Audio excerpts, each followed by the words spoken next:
கஞ்சின்றப்ப ஒரு நோயாளி சாப்பிட்ற உணவுன்னு நினைக்காம இந்த கஞ்சியை வந்து ஒரு ஆனந்தமான சுவையான நிலையில கொடுக்குறப்போ ஆனந்தமா எல்லாரும் எடுப்பாங்க. சின்ன குழந்தையிலேருந்து பெரியவங்க வரைக்கும் யார் வேணா சாப்பிடலாம். இது 100% ஒரு சத்துள்ள உணவு தான். ட்ரையே பண்ண மாட்டேன். அதுக்கப்புறம் அரிசியை தான் நீங்க வந்து ஒரு 3 மணி நேரம் ஊற வச்சு அரிசி அந்த எலும்பொட்டியில ஊற வச்சது. அதுக்கப்புறம் வந்து அந்த சோலார் குடியல்னு சொல்லுவாங்க. அந்த யூவி லைட், அதான் சூரியன்ல இருந்து வர அந்த யூவி கதிர்களை வந்து தவிர்க்கக்கூடிய ஒரு குடியல் அமைச்சிருக்கோம். 3 முறை பாவனைன்னு சொல்லுவாங்க. அதை ஊற வச்சு அலசுறது ஒரு முறை, அதுக்கப்புறம் மூலிகையில ஊற வைக்கிறது ஒரு டைம், ஊற வச்சது அடுத்த டைம் வந்து அதுல மிளகு சீரகம் இதெல்லாம் சேர்த்து பண்றப்போ அது வந்து இங்கேயே வந்து 3 தடவை வந்து வெந்தா மாதிரி ஒரு சூழல் உருவாயிடுது. இதுக்கு வந்து எல்லாருமே கேட்கறது இதுக்கு ஆயுள் காலம் எவ்வளோன்னு சொல்லி. இயற்கையான உணவுப் பொருட்களுக்கு வந்து ஆயுள் காலமே கிடையாது. குறைஞ்சபட்சம் 6 மாசம் அந்த உணவுப் பொருள் வந்து பாக்கெட்டுக்குள்ள இருந்தே கிடையாது. சூழல் தட்பவெப்பநிலை. உங்களுக்கு பிரச்சனை வரும் 20 ரூபான்னா 3 நாள்ல சரியாயிடும். அதே 30 ரூபான்னா 6 நாள் ஆகும், 50 ரூபான்னா 10 நாள், அந்த மாதிரி கூட்டிக்கும். ஆமா, அதை வந்து நம்மளோட உடல் அறிவு தான் அதை முடிவு பண்ணணும். நானும் நீங்களும் முடிவு பண்ண முடியாது. திருவள்ளூர் மாவட்டம் தாமரைப்பாக்கத்துக்கு அடுத்து இருக்கக்கூடிய சேத்துப்பாக்கம் பகுதியில் நம்ம இருக்கோம்.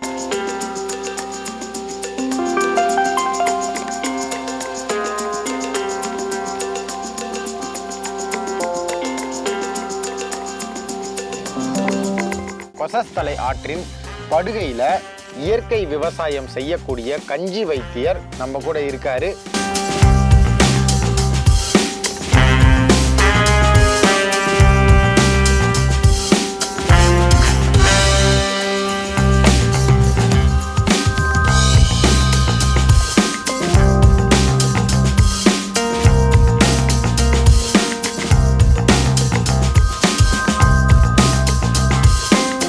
இவர் பண்ணக்கூடிய பல்வேறு உணவுப் பொருட்களில் சிறந்த ஒரு பொருளான முடவாட்டுக்கால் எலும்பூட்டி இலை கஞ்சி, இதை பற்றி முதல்ல நம்ம பார்க்க போகிறோம்.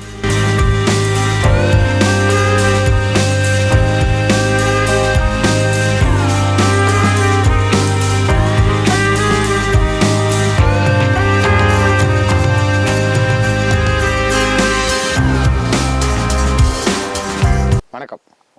இயற்கை விவசாயம் பண்ணக்கூடிய எத்தனையோ பேரை நான் பார்த்துருக்குறேன். இயற்கை விவசாயம்ன்றது ஒரு காமனான விஷயமாகவும் பார்த்துருக்கேன். ஆனால் அதுலேயே மூலிகையை நம்ம ஒரு பிரதானமாக முன்னெடுப்போம் அப்படின்ற எண்ணங்கள் எப்படி வந்தது?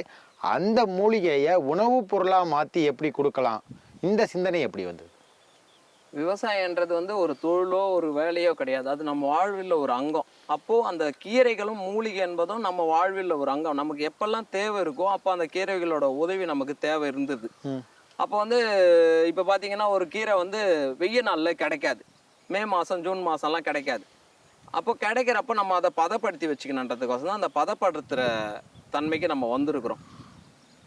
அதில் ரொம்ப முதன்மையானது பார்த்தீங்கன்னா நம்ம பண்ணுறதுல இந்த எலும்பு ஒட்டி இலை, அது பார்த்தீங்கன்னா நமக்கு பிரச்சனை வந்தவங்களுக்கு தான் உணவான்னு பார்த்தீங்கன்னா கிடையாது. பிரச்சனையே வராமல் இருக்கிறதுக்கு ஒரு நல்ல உணவு அது. நம்ம வாரத்தில் 2 நாளோ 3 நாளோ 5 நாளோ நமக்கு வாய்ப்பு கிடைக்கிறப்பெல்லாம் அது உணவாக நம்ம பயன்படுத்த அது நமக்கு வந்து எந்த தொந்தரவும் வராமல் பார்த்துக்கிறதுக்கு தான் நம்ம வந்து அதை கையில் எடுத்தோம். அதை வந்து எப்படி பதப்படுத்துறதுன்றது தெரிஞ்சுதான் அதை வந்து கஞ்சியாகவும் சூப்பாகவும் சாதப்பொடியாகவும் நம்ம மாற்றி பண்ணிக்கிட்டு இருக்கிறோம். எலும்பூட்டி அப்படின்னு நம்ம சொல்லும் போதே தெரியுது அது எலும்புக்கு வந்து ஏதோ ஒரு பலம் கொடுக்கக்கூடியதுன்னு. இன்னும் கொஞ்சம் டீப்பாக எலும்பூட்டின்றது எந்தெந்த நன்மைகளை கொடுக்கக்கூடியது அப்படின்றத தெளிவாக சொன்னீங்கன்னா பார்க்குறவங்களுக்கு இன்னும் கொஞ்சம் தெளிவாக புரியும். ஆமாம், இப்போ எலும்பு ஒட்டின்னு பார்த்தீங்கன்னா இப்போ இந்த கீரை தான் அந்த எலும்பு ஒட்டி இலை செடி. இப்போ இது பார்த்தீங்கன்னா நம்ம எலும்பு ஒட்டியா? ஆமாம், அதில் பேர்லேயே பார்த்தீங்கன்னா தெரியும் அதோட தன்மை என்னன்னு சொல்லி நமக்கு புரிஞ்சிருக்கும். இப்போ நம்ம தனியாக அதுக்கு ஒரு பேர் வைக்கவே தேவையில்ல. நம்ம முன்னோர்கள் வந்து அந்த பேர்லேயே அதோட நன்மையும் வச்சிருக்காங்க, எலும்பு ஒட்டின்னு வச்சிருக்கிறாங்க. அப்போ இது என்ன பண்ணோம்னா நம்ம உடம்புக்கு எந்த வரையமான அந்த எலும்பு சம்மந்தப்பட்டதோ அந்த மஜ்ஜை சம்மந்தப்பட்ட பிரச்சனையோ வராமல் நம்ம இதை அதை ரொம்ப கம்மிய அளவு தினசரி உணவில் நம்ம சேர்த்துக்கிட்டே வந்தோம்னா, தினசரியோ இல்லை வாரத்தில் ஒரு குறிப்பிட்ட நாட்கள் வந்து உணவாக இதை நம்ம சாதப்பொடியாவோ இல்லை சூப்பாவோ இல்லை கஞ்சி மிக்ஸாவோ அந்த மாதிரி நம்ம எடுத்துகிட்டே வந்தோம்னா நமக்கு வந்து அந்த உடல் உபாதிகள், அந்த முதுமையில் வர்றதோ இல்லை இந்த கை கால் வலி, மூட்டு வலி, முதுகு வலி, இந்த மாதிரி பிரச்சனைகளை வந்து நம்ம வரவிடாமலே பார்த்துக்கலாம். அதுக்கு வந்து ஒரு நல்ல உணவு வந்து இந்த எலும்பு ஒட்டி இலை. இப்போ இதை மட்டுமே சாப்பிட்டோம்னா மருந்து மாதிரி ஆகிடும். அப்போது இதை சுவையாக பண்ணணும். அப்போ சுவையாக பண்ணணும்னா அது கூட என்ன சேர்க்குறோம், நம்ம அரிசி சேர்க்குறோம். அரிசியை வந்து சாதாரணமான அரிசியெல்லாம் சேர்க்காம ரத்தத்தை உற்பத்தி பண்ணக்கூடிய ரத்தசாலி அரிசியை சேர்க்குறோம். அதில் ஜீரணத்தை அதிகப்படுத்தக்கூடிய சீரக சம்பாவை சேர்க்குறோம், நரம்புகளை பலப்படுத்தக்கூடிய மாப்பிளை சம்பாவை சேர்க்குறோம், நம்ம உடம்புல உள்ள கழிவுகளை வெளியேற்றது கருப்பு கவுனி சேர்க்குறோம். இப்போ இத்தனை அரிசியும் சேர்க்குறப்போ இத்தனை வகையான வேலையும் அதில் டெய்லி நடந்துக்கிட்டே இருந்தோன்னா நமக்கு ஆரோக்கியம் வந்து மேம்பட்டுக்கிட்டே இருக்கும். அந்த மாதிரி நம்ம இதை வந்து பண்ணி நமக்கு எப்பெல்லாம் வாய்ப்பு கிடைக்குதோ, இப்போ பிரச்சனை வந்தவங்களா டெய்லி சாப்பிட்லாம், பிரச்சனை இல்லாதவங்க வாய்ப்பு கிடைக்கிறப்பெல்லாம் சாப்பிட்டா பிரச்சனையே வராமல் நம்மளோட வாழ்க்கையை ரொம்ப ஆனந்தமாக கொண்டு போகலாம். எலும்பு ஒட்டி கீரை இல்லைனா மூலிகை இதை நம்ம பார்க்குறோம். இது வந்து எப்படி இந்த ப்ராடக்டாக மாறுது, அந்த ப்ராசஸஸ் நீங்கள் சொல்லுங்கள். இப்போது எலும்பு ஒட்டி இலையும் அரிசியும் வந்து இப்போ நம்ம தனித்தனியாக சாப்பிட்றப்ப எலும்பு ஒட்டி இலைக்கு ஒரு தடவை ஜீரணம் பண்ணோம், அரிசி சாதம் சாப்பிட்றப்ப இப்போ நம்ம என்ன பண்ணுறோன்னா அந்த அரிசிக்குள்ளே இந்த எலும்பு ஒட்டி இலையை வந்து இன்செர்ட் பண்ணுறோம், அரைச்சி அரைச்சி அதை வந்து அதுக்குள்ளே வந்து பாவனைன்னு சொல்லுவாங்க, அந்த பாவனை முறையில் பண்ணுறோம். அதுக்கு சுவை ஊட்டியாக வந்து கருவேப்பிலை இந்த மாதிரி பொருட்கள்லாம் அதில் வந்து எங்கேயுமே தேடியும் கிடைக்காத மொடவாட்டுக்கால் கிழங்கு சேர்க்குறோம், அதில் சுக்கு சேர்க்குறோம், ஏலக்காய் சேர்க்குறோம், கிராம்பு அந்த மாதிரி அதுக்கு என்னெல்லாம் தேவையோ அந்த உணவுப் பொருட்கள் சுவையா இருக்கிறதுக்கு. இது மருந்து மாதிரி இருக்கக்கூடாது, எல்லாரும் சாப்பிடணும்னா இப்போ நல்ல ஒரு சுவையான உணவா இருக்கணும். ஓகே. இப்போ கஞ்சி என்ன நினைப்போம், கஞ்சின்றப்ப ஒரு நோயாளி சாப்பிட்ற உணவுன்னு நினைக்காம இந்த கஞ்சியை வந்து ஒரு ஆனந்தமான சுவையான நிலையில கொடுக்குறப்போ ஆனந்தமா எல்லாருமே எடுப்பாங்க. சின்ன குழந்தையிலேருந்து பெரியவங்க வரைக்கும் யார் வேணா சாப்பிடலாம். இது 100% ஒரு சத்துள்ள உணவு தான். இதை நம்ம எல்லாருமே என்ன நினைக்கிறோன்னா, இந்த உணவு சாப்பிட்டா என்னோட தொந்தரவுகள் எத்தனை நாள்ல சரியாயிடும், ஏன்னா அது வர்றதுக்கு எவ்வளவு காலம் ஆச்சுன்னு எனக்கு தெரியாதுல்ல. கண்டிப்பா அது 3 நாள் ஆயிருக்கலாம், 30 நாள் ஆயிருக்கலாம், 30 வருஷம் ஆயிருக்கலாம் அந்த தொந்தரவு எனக்கு வந்து சேர்றதுக்கு. அப்போ நான் இந்த கஞ்சியை 2 நாள் சாப்பிட்டா சரியாயிடும்னு ஆகாது, அதே காலம் அது எடுத்துக்கும். அது உணவு வழியா இப்போ மருந்துலாம் மருத்துவத்துக்கு நம்ம போறோம், உணவு வழியா நம்மளை சரி பண்ணிக்கணுன்றப்போ நமக்கு வந்து அதே மாதிரி அதுக்கும் காலம் எடுத்துக்கும். அதுக்கு 100 நாள் எடுத்ததுன்னா இதை சாப்பிட்டா ஒரு 50 நாளாவது எடுத்துக்கும் நல்லா ஆகிறதுக்கு. ஏன்னா கெட்டு போறதுக்கு எத்தனை நாள் ஆயிருக்குன்னு நமக்கு தெரியாது தானே, ஒரே நாள்ல நடக்காது. அது மீண்டும் கொஞ்சம் கொஞ்சமா மீண்டு வரும். ஆனா ஒரு அற்புதமான உணவு இது.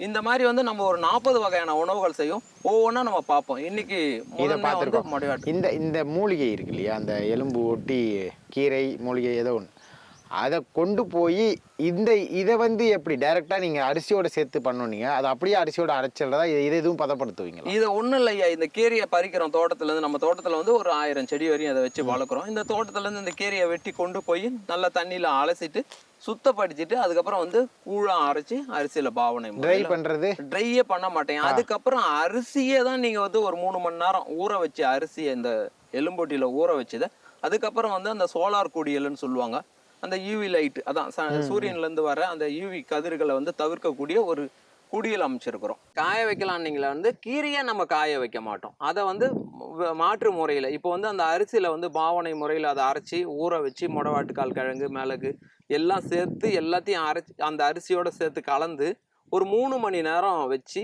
அதுக்கப்புறம் அந்த சூரிய குடியில் போட்டு நம்ம வந்து அதை ட்ரை பண்ணுறோம். அதுக்கு பார்த்தீங்கன்னா அந்த யூவி லைட் கட் பண்ணுற மாதிரியான சூரியன்லேருந்து வர அந்த கதிர்வீச்சை கட் பண்ணி நிழலில் காய வச்சா எப்படி இருக்குமோ அந்த நிலைக்கு காய வைக்கிற மாதிரி நம்ம அதை ஒரு சூரியர் குடியல் வந்து அமைச்சு வச்சிருக்கோம். அதுக்குள்ள நம்ம காய வைப்போம், அதை நம்ம பார்ப்போம். அதுக்கப்புறம் அதை அரைச்சிருவோம். அதுக்கப்புறம் எடுத்து அதை வந்து நம்மளோட பாரம்பரிய முறையை எப்படி நம்ம இதுக்கு முன்னாடி வந்து அந்த ராந்தியல் கல்லுன்னு சொல்லுவாங்க, அன்னைக்கு வந்து கையில சுத்துற அளவுக்கு எல்லாருக்கும் வலிமை இருந்தது, இன்னைக்கு இல்லாததுனால அதுக்கு ஒரு சின்ன ரகமான மோட்டர் வச்சு அந்த உணவுப் பொருள் வந்து வெப்பமே ஆகாத மாதிரி மென்மையாக அரைச்சி கொடுக்கும். அதுலேருந்து தான் நம்ம அரைச்சி எடுக்கிறோம். இது எதுவுமே கனரகம் மிஷினோ எந்திரமோ எதுவுமே கிடையாது, எல்லாமே நம்ம கையிலேயே பண்ணுறோம்.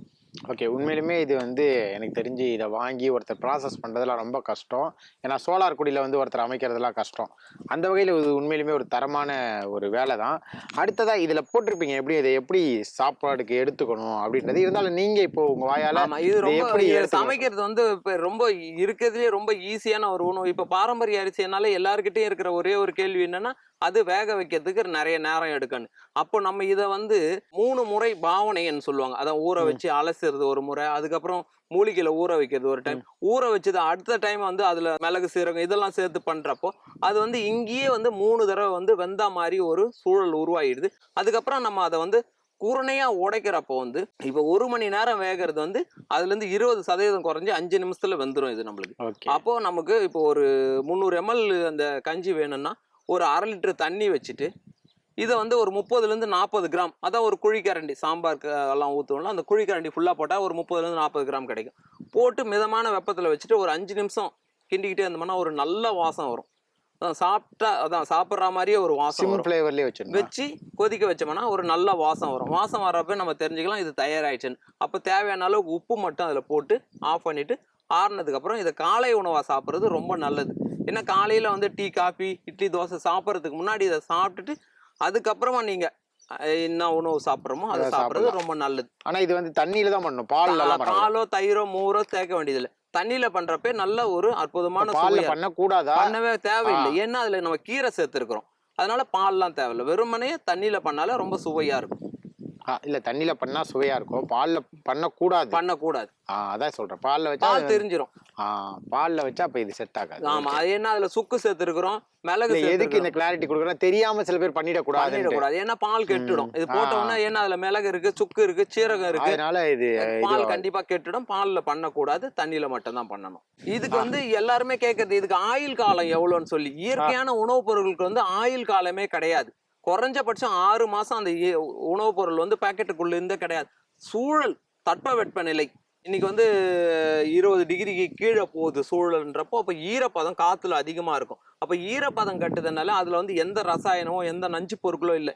ஏன்னா இயற்கையா விளைய வைக்கிறோம். கண்டிப்பா வந்து வண்டு வைக்கும் ஈரப்பதம் ஆச்சுன்னா. அப்போ நம்ம அந்த ஈரப்பதம் விடாம வச்சுக்கணும்னா ஏர் டைட்டான காத்து போகாத பாத்திரத்துக்குள்ளேயே பாட்டிலுக்குள்ளேயே போட்டு மூடி வச்சோம்னா நமக்கு ஒரு 6 மாத காலம் ஆனாலும் ஒன்றாவது. அப்படியா ஈரக்காத்து பட்டு வண்டு வச்சாலும் வெயில்ல காய வச்சா சரியா போயிடும். ஓகே, இதுல வந்து முடவாட்டு காலம் நீங்க சேர்க்கறீங்க. இப்போ முடவாட்டு அரிசியை வந்து நீங்க பதம் பண்ணி முடவாட்டு காலம் எந்த பதத்துல பண்ணி? முடவாட்டு காலம் சேம் அதே மாதிரி தான். இப்ப மலை பிரதேசத்துல கிடைக்கக்கூடிய கிழங்கை கொண்டு வந்து நம்ம அதை சீவி சுத்தம் பண்ணி அலசி வெட்டி அதையும் கூழா அரைச்சி தான் நம்ம இதுக்குள்ள சீக்கிரம்.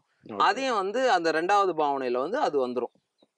இப்போ நீங்கள் சொல்லியிருந்தீங்க அதே மாதிரி இப்போ எனக்கு ரொம்ப நாளாக கழுத்து வலி இருக்கு, மூட்டு வலி இருக்கு, அந்த மாதிரி பிரச்சனைகள் இருக்கவங்க இதை ரெகுலராக எடுத்தாங்கன்னா பலன் கிடைக்கும். ஆமா, பிரச்சனை உடனே கிடைக்காது, இருந்தாலும் பலன் கண்டிப்பா தீர்வு உண்டு. அது அவங்களோட பிரச்சனையை பொறுத்து. அவங்க 100 ரூபாய்க்கு பிரச்சனை வச்சிருக்காங்களா 20 ரூபாய்க்கு வச்சிருக்கிறாங்களான்றத நீங்க எவ்வளவுக்கு வச்சிருக்கீங்கன்னு எனக்கு தெரியாது. இல்ல உங்களுக்கு பிரச்சனை வரும் 20 ரூபான்னா 3 நாள்ல சரியாயிடும். அதே 30 ரூபான்னா 6 நாள் ஆகும், 50 ரூபான்னா 10 நாள், அந்த மாதிரி கூட்டிக்கும். அதை வந்து நம்மளோட உடல் அறிவு தான் அதை முடிவு பண்ணணும். நானும் நீங்களும் முடிவு பண்ண முடியாது. இப்போ இந்த உணவுப் பொருட்கள் தேவை இருந்ததுன்னா நம்ம வந்து சென்னையில வந்து முதல் ஞாயிற்றுக்கிழமை வந்து சென்னை ஆர்கானிக் மார்க்கெட்டுன்னு சொல்லி சென்னை நகர்ல பண்றோம். அதே மாதிரி வந்து 2வது சனிக்கிழமை வந்து வேளச்சேரியில நேரடி விற்பனை. இது வந்து கொஞ்சம் விலை குறைவாகவே கிடைக்கும். நாங்கள் ஏன்னா நேரடியாக வந்து விற்பனை பண்ணுறது. அப்படி அந்த 2 நாளும் வர முடியாதுங்க. இப்போ சென்னையில் இல்லாதவங்க வெளியூரில் இருந்தாங்கன்னா ஃபோன் நம்பர் என்னோட நம்பர் கொடுக்குறேன் கீழே. அந்த நம்பருக்கு வாட்ஸ்அப் பண்ணிங்கன்னா நாம் வந்து அதோட விவரம் நம்ம என்ன பண்ணிடுவீங்க. ஆமாம், என்னென்ன பண்ணுறோம், என்னென்ன உணவுப் பொருட்கள் பண்ணுறோம் அந்த பட்டியல் அனுப்புகிறோம். அதில் எது தேவையோ அது வாங்கிக்கலாம். மினிமம் 1/2 கிலோ பேக்கெட்டு கஞ்சி, இது 1/2 கிலோ பேக்கெட் வரும். சூப்பு சாதப்பொடி அதெல்லாம் வந்து இன்னும் கொஞ்சம் குவான்டிட்டி கம்மியாக, அதான் 100 கிராம் 150 கிராம். இது இப்போ விலை எவ்வளோ வருது? இதோட விலை இது வந்து 320 ரூபான்னு கொடுக்குறோம். நம்ம 320 ரூபாய்க்கு கொடுக்குறீங்க. இது சொல்லியிருந்தாரு இந்த ப்ராடக்ட்டு. இது நீங்கள் வாங்கணும்னு நினச்சிங்கன்னா இப்போ இவர் சொன்னார் இல்லையா 2 சந்தை, அந்த 2 சந்தையோட லொக்கேஷன், அது மட்டும் இல்லாமல் இவரோட கான்டாக்ட் டீட்டெயில்ஸ் இது எல்லாமே நான் டிஸ்கிரிப்ஷனில் கொடுக்குறேன். இது இல்லாமல் நீங்கள் ஒரு கிராமத்தை நோக்கி ஒரு நாள் ஒரு பயணம் பண்ணணும்னு நினச்சிங்கன்னா இந்த தாமரைப்பாக்கம் பக்கத்தில் இருக்க சேத்துப்பாக்கத்துக்கு நீங்கள் டைரெக்டாக வந்தாலும் இவரோட லொக்கேஷனை கொடுக்குறேன். அங்கே வந்து நீங்கள் இவர் கையிலேயே வாங்கிட்டு போகலாம். உங்களோட நேரத்தை பகிர்ந்து பல அரிய வகை தகவல்களை நீங்கள் தெரிவிச்சிங்க. நன்றி.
இந்த வீடியோ உங்களுக்கு பிடிச்சிருந்தா லைக் பண்ணுங்க, ஷேர் பண்ணுங்க, கமெண்ட் பண்ணுங்க.